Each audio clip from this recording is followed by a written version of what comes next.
हर हर महादेव, जय श्री महाकाल. मित्रांनो, आज परत आपल्याला महादेवाचं मंदिर भेटलंय मुक्कामासाठी. रात्री इथं विश्राम करणार आहे. हे बघा, यात आपले महादेव बसलेले ज्योतिर्लिंग आहे, शिवलिंग आहे इथं. आणि मित्रांनो, काल रात्री पण महादेवाचं मंदिर भेटलं होतं. असे आपल्या भोलेबाबाचं मंदिर भेटलं तर मला खूप आनंद होते भावांनो. रात्रभर तिथं झोपायला खूप आनंद वाटते आणि खूप चांगलं वाटते. आज आपल्याला परत महादेवाचं मंदिर भेटले. हे बघा, हे मंदिर तुम्हाला बिस्तर दाखवतो मी. हे बघा, इथं कचवा पण आहे आणि इथं आपले नंदी महाराज बसलेत भावांनो बाहेर. हे एवढी जागा आहे. आणि मित्रांनो, इथं लागलंय माझं बिस्तर. हे बघा, इथं बाहेर बिस्तर लावलंय. खूप थंडी हवा चालते मस्त पैकी. आणि रात्रीचे 9:30-10 वाजलेत भावांनो. आता इथं बिस्तर लागला. हा बघा, हा बिस्तर आहे. आणि हा चाललाय भावांनो हायवे रोड. इकडं पुढं जायचं आहे आपल्याला. तिथे एक मंदिर आहे हनुमानजीचं.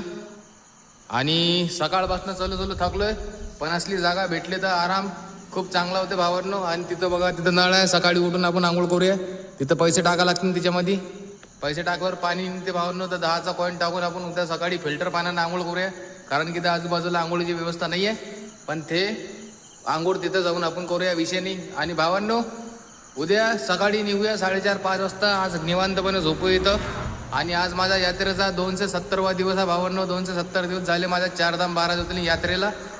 आणि माझ्या 5 ज्योतिर्लिंग कंप्लीट झाले. आता चाललो घृष्णेश्वर बाकी आहे भावांनो. 150 किलोमीटर तर आपण पोहोचूया 2-3 दिवसात.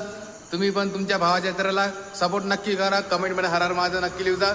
हर हर महादेव, जय श्री महाकाल.